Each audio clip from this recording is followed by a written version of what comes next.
Welcome back to Forgotten Country. I'm your guest host, Mohammed, aka That Muslim Guy. And today, let's talk about the fractures within the LGBT community.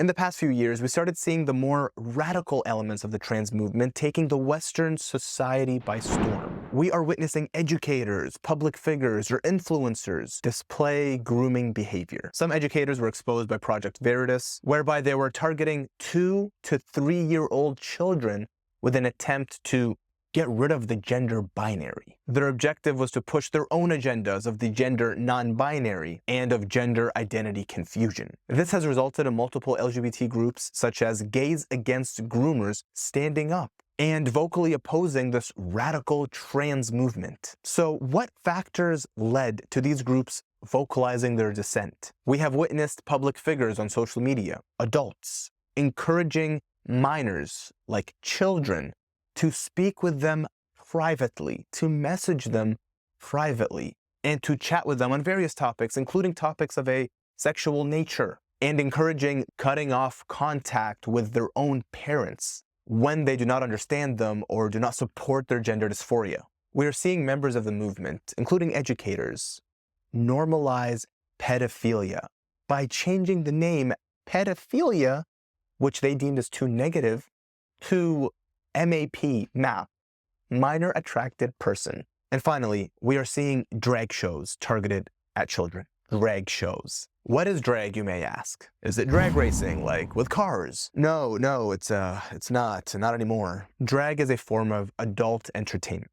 It's mainly tied to the LGBT community, whereby adults, such as men, dress in colorful and sexual female clothing. They're full of makeup, and they perform adult forms of explicit entertainment. The key terms here are adult, sexual, not meant for kids. Well, apparently not anymore. We are seeing a hard push for drag shows to be put in front of children. Drag shows being introduced into public libraries, especially during children reading hours. Drag shows being used in kindergartens and schools. But why? It would be inappropriate for strippers to go to a kindergarten and perform in front of children. Yet, for some reason, we allow drag, another form of adult entertainment, to be performed in front of kids. This doesn't make any sense. And we all heard about the books being introduced to children in elementary schools about the LGBT community. Books such as the Gay BCs, and there are many others, whereby these books are questioning your gender identity,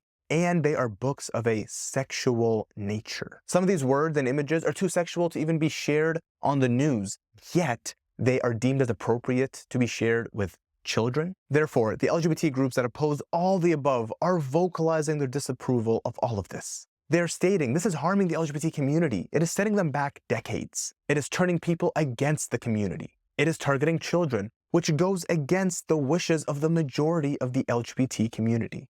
But the majority of the voices are silenced through the radical movement. They also state that if there's no such thing as a man or woman, if everything's a social construct, this makes the words gay or lesbian almost meaningless because gender is no longer applicable. Bisexuals are also put in a difficult situation, a difficult position, because bi implies two, a binary. So all of these factors are being expressed as problematic by the LGBT community itself. Their message is mainly, leave the children out of it. Thank you for watching Forgotten Country. I'm your guest host, Mohammed, aka That Muslim Guy, and stay tuned for the remaining of our 8-part LGBT series.